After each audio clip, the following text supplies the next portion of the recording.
এই মুহূর্তে দিল্লিতে কংগ্রেসের সদর দপ্তর থেকে শুরু হয়েছে ডক্টর মনমোহন সিং এর শেষকৃত্য এবং আজ সকাল 11:45 নয়াদিল্লির নিগমবোধ ঘাটে প্রাক্তন প্রধানমন্ত্রী মনমোহন সিং এর শেষকৃত্য সম্পন্ন হবে। ইতিমধ্যেই শেষ যাত্রা শুরু হয়েছে প্রাক্তন প্রধানমন্ত্রী মনমোহন সিং এর। এই মুহূর্তে আপনারা সেই ছবি দেখছেন।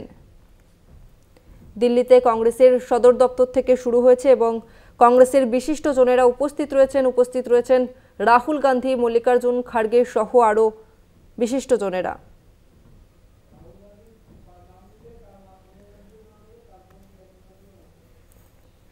শেষ যাত্রায় মনমোহন সিং প্রাক্তন প্রধানমন্ত্রীকে শ্রদ্ধা জানাতে মানুষের ঢল। পূর্ণ রাষ্ট্রীয় মর্যাদায় শেষকৃত্য সম্পন্ন হবে প্রাক্তন প্রধানমন্ত্রীর এবং তার মৃত্যুতে 7 দিনের রাষ্ট্রীয় শোক চলছে দেশ জুড়ে। রাষ্ট্রীয় শোক ঘোষণা করেছেন কেন্দ্রীয় সরকার। সকাল 11:45 নয়াদিল্লির নিগমবোধ ঘাটে প্রাক্তন প্রধানমন্ত্রী মনমোহন সিং এর শেষকৃত্য সম্পূর্ণ হবে। কংগ্রেসের সদর দপ্তর থেকে শেষ যাত্রা শুরু হয়েছে এবং প্রাক্তন প্রধানমন্ত্রীর শেষ যাত্রায় অংশ নিয়েছেন বহু মানুষ। উপস্থিত রয়েছেন রাহুল গান্ধী, সোনিয়া গান্ধী, মল্লিকার্জুন খাড়গে সহ বিশিষ্টজনেরা।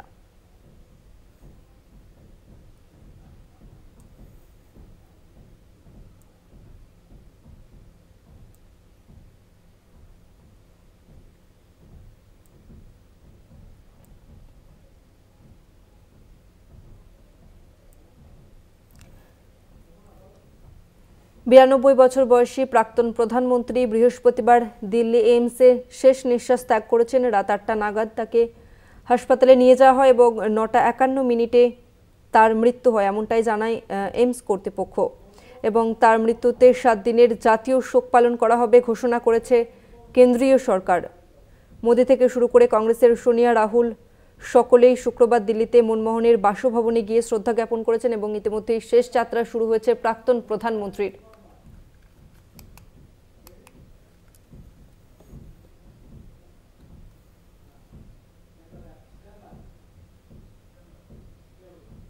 গত শতাব্দীর 9 দশক দেশের রাজনৈতিক পরিস্থিতি টালমাটাল। তার মধ্যেই দেশের প্রধানমন্ত্রী হলেন কংগ্রেসের প্রবীণ নেতা পিভি নরসিমহা রাও। কেন্দ্রীয় অর্থমন্ত্রীর দায়িত্ব পেলেন বিশিষ্ট অর্থনীতিবিদ মনমোহন সিং। রাজনৈতিক পরিস্থিতির মতো ভারতের অর্থনৈতিক পরিস্থিতিও অত্যন্ত নড়বড়ে। বিদেশি মুদ্রার ভান্ডার তলানিতে এসে ঠেকেছে, মূল্যবৃদ্ধি চরমে, বেকারত্ব বেড়েই চলেছে। এই অবস্থায় দেশের অর্থনীতিকে জাগিয়ে তুলতে হাজির মনমোহন। কেন্দ্রীয় প্রতিরক্ষা মন্ত্রী রাজনাথ সিং এর ভাষায় কঠিন সময়ে দেশের অর্থনীতিকে নতুন করে গড়ে তুলতে মুখ্য ভূমিকা নিয়েছিলেন মনমোহন সিং। ভারতীয় অর্থনীতিকে বিশ্বের কাছে তুলে ধরেছিলেন মনমোহন। দেশের ওই কঠিন সময়ে অর্থনীতিকে উদারীকরণের পথে হাঁটতে শেখান তিনি। মনমোহনের সেই উদার অর্থনীতির সমালোচনায় মুখর ছিলেন বামপন্থী নেতারা। পরবর্তীকালে তারাই মনমোহনের প্রশংসায় ছিলেন পঞ্চমুখ। প্রয়াত প্রাক্তন প্রধানমন্ত্রীকে ভারতের আর্থিক সংস্কারের পুরোধা বললেও অত্যুক্তি হয় না। দেশের অর্থনীতি তখন খাদের কিনারায়। প্রায় দেউলিয়া হতে বসা সেই অর্থনীতিকে তিনি টেনে তুলেছিলেন নানা উদ্ভাবনী চিন্তাধারার মাধ্যমে। রিজার্ভ ব্যাংকের হাতে থাকা সোনা বন্ধক দিয়ে তিনি ডলার ধার করেছিলেন। লাইসেন্স রাজকে ভেঙে দিয়েছিলেন তিনি। সেই 9 দশকে যে আর্থিক সংস্কারে হাত দিয়েছিলেন মনমোহন, পরে সেই পথেই হেঁটেছে ভারতবর্ষ। তাই যারা একদিন তাকে মৌনমোহন বলে তীব্র কটাক্ষ করেছেন, আজ তারাই মনমোহনকে দেশের অর্থনীতির আধুনিকীকরণের মূল স্রষ্টা বলে মেনে নিয়েছেন অক্লেশে। এটাই মনমোহনের সাফল্য। 2014 সালে যখন তার প্রধানমন্ত্রিত্ব প্রায় শেষের পথে, তখন তিনি মন্তব্য করেছিলেন, ইতিহাস আমার প্রতি সদয়তর হবে। আজ তার মৃত্যুর পর প্রধানমন্ত্রী নরেন্দ্র মোদী থেকে শুরু করে বিজেপির তাবড় নেতামন্ত্রীরা তার অবদানকে শ্রদ্ধার সঙ্গে স্মরণ করেছেন। এটাই প্রমাণ করে দিচ্ছে ইতিহাস তাকে চিরদিন মনে রাখবে। 1966 সাল থেকে 1969 সাল রাষ্ট্রপুঞ্জে কর্মরত ছিলেন তিনি। 1972 সালে বাণিজ্য এবং শিল্প মন্ত্রকের উপদেষ্টা। 1972 থেকে 1976 সালে দেশের মুখ্য অর্থনৈতিক উপদেষ্টা ছিলেন। 1982 সাল থেকে 1985 সাল রিজার্ভ ব্যাংকের গভর্নর। 1985 থেকে 1987 সালে যোজনা কমিশনের ডেপুটি চেয়ারম্যান। 1991 থেকে 1996 দেশের অর্থমন্ত্রী। 1998 সাল থেকে 2004 রাজ্যসভার বিরোধী দলনেতা ছিলেন তিনি। 2004 থেকে 2014 দেশের প্রধানমন্ত্রী। 1991 থেকে 2024 রাজ্যসভার সাংসদ। বিরোধীরা মনমোহনকে দুর্বল প্রধানমন্ত্রী বলে হেয় করতেন। বলা হতো তার দুর্বলতার জন্যই সেই সময় কংগ্রেস পরিচালিত সরকার নীতিহীনতায় ভুগেছে। আজ অস্বীকার করার উপায় নেই, মনমোহনের দৃঢ়তার জন্যই ভারতের অর্থনীতি চাঙ্গা হয়েছে, যার ফসল এখন তুলছে বিজেপি। কলকাতা টিভি। সরকারি শীর্ষ পদ থেকে উঠে এসে রাষ্ট্রপ্রধানের দায়িত্ব পালন, এমন বিরল রেকর্ডের অধিকারী মনমোহন সিং। শুধু তাই নয়, নেহেরু গান্ধী পরিবারের বাইরে তিনি একমাত্র রাজনৈতিক নেতা যিনি একটানা 10 বছর কংগ্রেস নেতৃত্বাধীন সরকারের প্রধানমন্ত্রীত্বের দায়িত্ব সামলেছেন। কিন্তু প্রত্যক্ষ নির্বাচনী রাজনীতিতে অংশ না নিয়েও 1 দশক দেশের প্রধানমন্ত্রী থাকার রেকর্ডও রয়েছে মনমোহন সিং এর। I am reminded of a couplet by Iqbal, मिट गए मिस्र यूनान और रोमा, कुछ बात है कि हस्ती मिटती नहीं हमारी, सदियों रहा है दुश्मन दौरे ज़माना। অর্থনীতির কৃতি ছাত্র, কেমব্রিজ ও অক্সফোর্ড বিশ্ববিদ্যালয় থেকে পাঠ ও গবেষণা সেরে প্রথমে পাঞ্জাব বিশ্ববিদ্যালয় ও দিল্লি স্কুল অফ ইকোনমিক্সে অধ্যাপনা করেন মনমোহন সিং।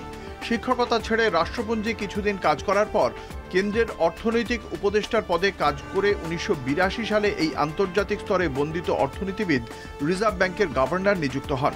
1985 সাল পর্যন্ত রিজার্ভ ব্যাংকের গভর্নর থাকার পর 1987 সাল পর্যন্ত ভারতীয় যোজনা কমিশনে সহ সভাপতির দায়িত্ব পালন করেন তিনি।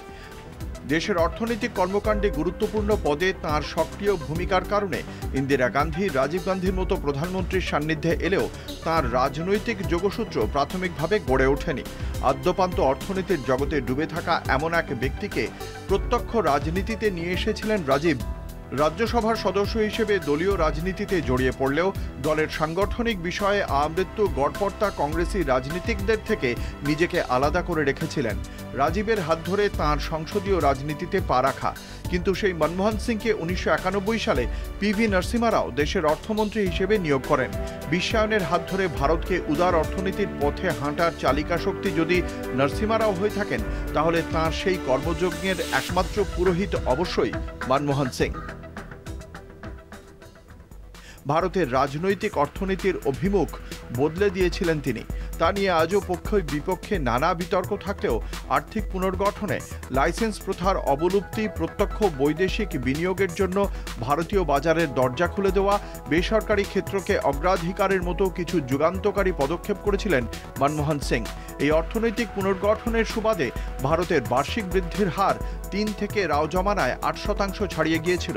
অর্থমন্ত্রী হিসেবে গুরুত্বপূর্ণ ভূমিকা নিলেও তাঁর চরিত্রে এতটুকু রাজনৈতিক উচ্চাকাঙ্ক্ষা ছিল না। ঘটনাচক্রে 2004 সালে কংগ্রেস সভানেত্রী তথা ইউপিএ চেয়ারপারসন সোনিয়া গান্ধী নাটকীয়ভাবে প্রধানমন্ত্রী পদের প্রস্তাব প্রত্যাখ্যান করে এক অর্থে চিরাচরিত কংগ্রেসি রাজনীতির ঘরানার বাইরে থাকা মনমোহন সিংকেই বেছে নিলেন ওই পদে। তখনও তিনি সাংসদ নন, পরে অসম থেকে রাজ্যসভার সদস্য হন। এর আগে অবসরপ্রাপ্ত আইআরএস অফিসার ইন্দ্রকুমার গুজরাল ভারতের প্রধানমন্ত্রী হয়েছিলেন, কিন্তু মেয়াদ পূর্ণ করতে পারেননি। সেই নিরিখে মনমোহন সিংই প্রথম ব্যক্তি যিনি দেশের একাধিক সরকারি উচ্চপদের দায়িত্ব পালনের পর বস্তুত রাজনীতিতে বহিরাগত হয়েও রাষ্ট্রপ্রধান হয়েছিলেন। শুধু তাই নয়, কংগ্রেসি পরম্পরায় তিনি একমাত্র ব্যক্তি যিনি নেহেরু গান্ধী পরিবারের বাইরে একটানা 1 দশক সরকার পরিচালনা করেছেন। তাঁর আমলে ইউপিএ সরকারের বিরুদ্ধে অজস্র দুর্নীতি ও তার সঙ্গে কংগ্রেসের অনেক রাঘব বোয়ালের নাম জড়ায়। 2014 সালে লোকসভা ভোটে বিজেপি সেই দুর্নীতিকেই অস্ত্র করে ময়দানে নামিয়েছিল গুজরাতের মুখ্যমন্ত্রী নরেন্দ্র মোদীকে। ইউপিএ সরকারের পতন হলেও বেশ কিছুদিন রাজ্যসভার সদস্য ছিলেন মনমোহন সিং। প্রধানমন্ত্রীর আসনে থাকলেও স্বল্পবাক ছিলেন তিনি। সোনিয়া রাহুলের দাপটে কিছুটা নীরব থাকতেন।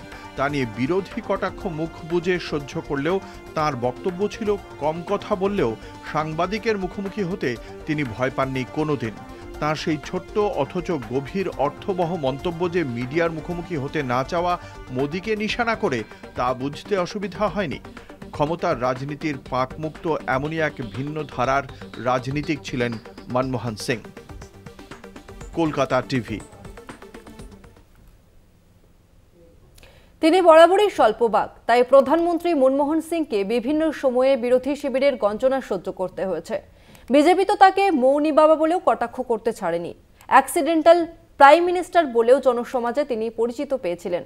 শিক্ষাবিদ, অর্থনীতিবিদ থেকে রাজনীতিতে পা রেখে রাষ্ট্রপ্রধান হওয়ার বিরল রেকর্ডের অধিকারী মনমোহন তার ওই উত্থান নিয়ে রসিকতা করতেও কসুর করেননি।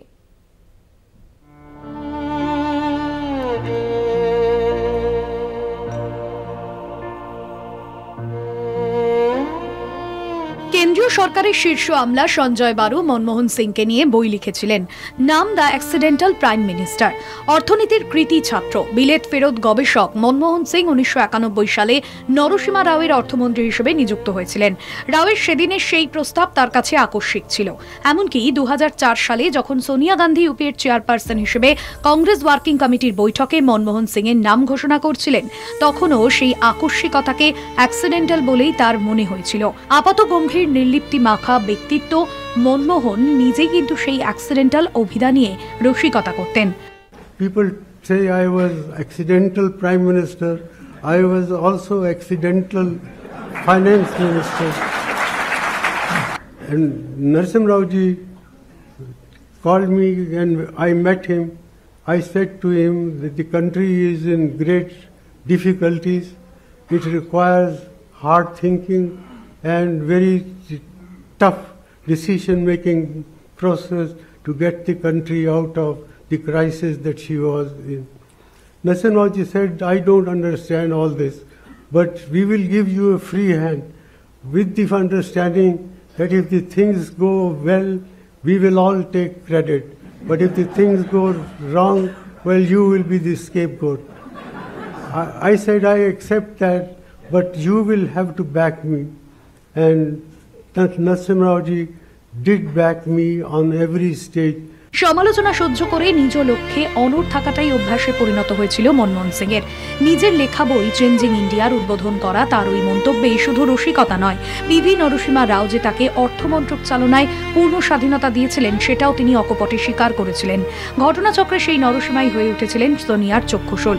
যদিও এই স্বাধিকারের প্রশ্নেই প্রধানমন্ত্রী হওয়ার পর থেকে মনমোহন সিংকে সোনিয়ার কাঠপুতুল বলে কটাক্ষ হজম করতে হয়েছিল। কলকাতা টিভি।